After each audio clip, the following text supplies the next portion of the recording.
Whew, made it. What's up guys, welcome back to my channel. It's Naja Nicole here, and I'm back once again with another video. We're finally at week 10 of my Snatched for Summer series, where I'm walking you guys through all of the things that I'm doing and using as tips for weight loss for the summer. But today for this video, what we're really going to talk about is a lot of the gym intimidation that I see that's out there with women, especially women that are very new to the gym and don't really know how a lot of the equipment works or anything. So I thought that I can just show you guys around my gym right now to just walk you guys through some of those equipments that might be a little bit intimidating for a newcomer, or just equipments that maybe you haven't tried yet that you really want to try and you're just like, I don't even know how to even work this thing. If you guys are new to my channel, please make sure to subscribe, because I'll be giving you guys these videos every single week and beyond.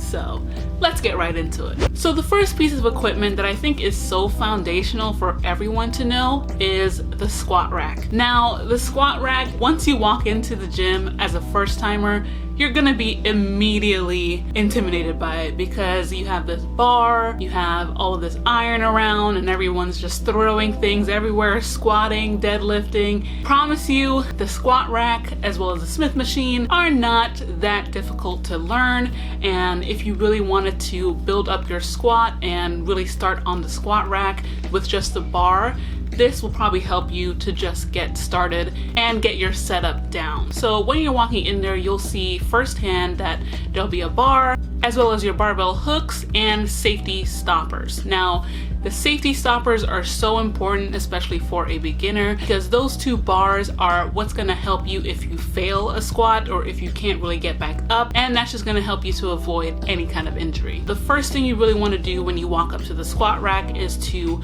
find the hooks. So the hooks is where the bar sits before you actually pick up the bar on your back. And when you're setting that up, you really want to make sure that those hooks are at least shoulder level, so that you can actually get under the bar and proceed to start squatting. And especially for beginners who are trying to add some weight to the bar, you definitely don't want to forget to put on your hooks to make sure that the bar and the weight stay on there, just to make sure that when you actually pull the bar off the rack, that you don't feel any kind of imbalances and that you're rocking from side to side, and it just keeps the plate stable for you for that rep.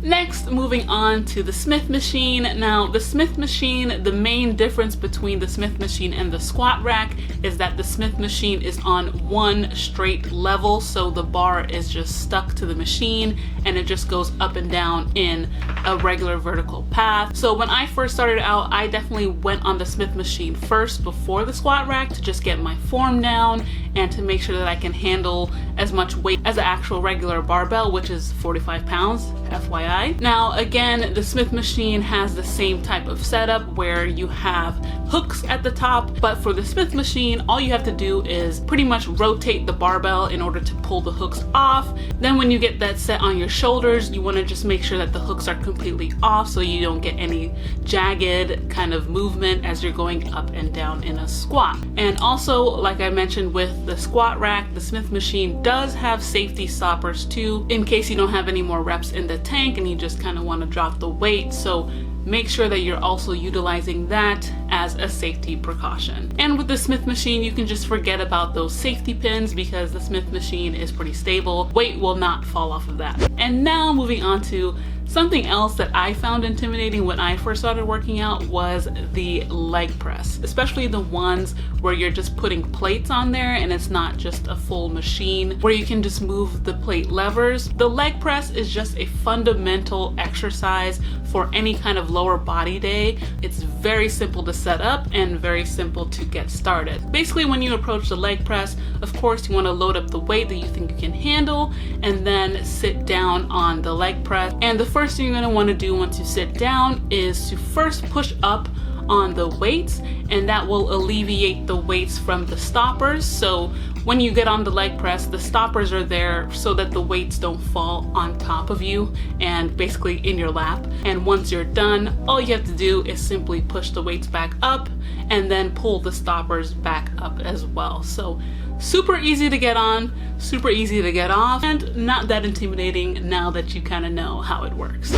All right, and next equipment we're moving on to is the cable machines.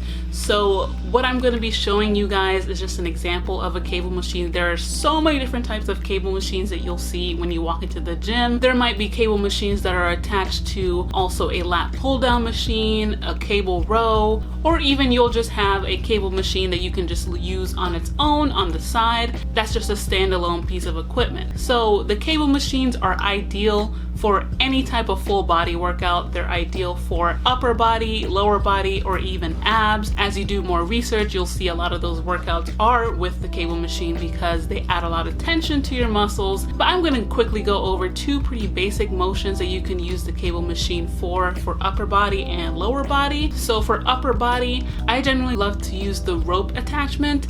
And when you walk up to the cable machine, all you have to do is kind of search around the gym for those attachments. They're usually right next to the cable machine if your gym is pretty organized. And then you hook that on to the cable, move the cable up or down depending on what you're hitting. An example workout would just be some triceps or bicep motions, hammer curl with the rope. You can do tricep push downs. And the best part about the cable machine is all the versatility that you can get. So you can even just use just a regular straight bar, an easy bar, or one single arm handle as well. So you have so much variety to do unilateral movements or just kind of get more of an angle on the specific muscle that you're trying to hit. And also for lower body, I definitely recommend purchasing a ankle strap. That just makes it so much easier to do lower body instead of trying to put your foot into those attachments that are really meant for a grip instead of a foot. So, and also your gym might not have them as well, where you can do a lot more lower body movements such as hip abductors, cable kickbacks, sumo squats, and the list goes on. Now we're moving on to more of the accessory items that some gyms might have and some gyms might not, but these items are really good to know how to use, especially if you're trying to add some variability to your workouts. So first, let's talk about the TRX Band. So TRX, I don't know who owns that company, but they've been around for a long time. And basically what it is just these handles that you can use to just assist in a lot of body weight movements. The TRX is very straightforward on how to use it, but the main thing you want to know is what workouts you can do with it. So what I like to do with the TRX is to do a lot of my back workouts on there. I do back rows, and then for lower body I do my pistol squats on there because I'm still trying to build up my pistol squat form and I still need assistance, so those are perfect for that. You can even just do jumping squats or jumping lunges on there. So versatile, so easy to use. Definitely get on it. And last but not least, let's talk about the Landmine, my favorite piece of equipment in the gym that definitely adds some additional challenge and just more mobility and stability movements into your workouts. So the Landmine, basically what it is, it's either an attachment to like a squat rack or some kind of cable cage or something like that. Basically it's just a bar that you can move as a lever. So the best part is even if your gym doesn't have that attachment, you can even just put a barbell into just a corner of some type of room, maybe like a ab room or something like that. It basically acts the same way. You just have to be a little bit more careful with any type of slippage that might happen. The amount of variety of workouts that you can do on this machine is just out of this world. So you can do upper body and lower body on this. A couple of main exercises I like to do is a reverse hack squat. If you don't have a hack squat machine at your gym, you can just use that Landmine for that, or even just doing a back row on this if your gym doesn't have a T-bar available. So like I said, this piece of equipment is just really great to add to any of your programs just to make it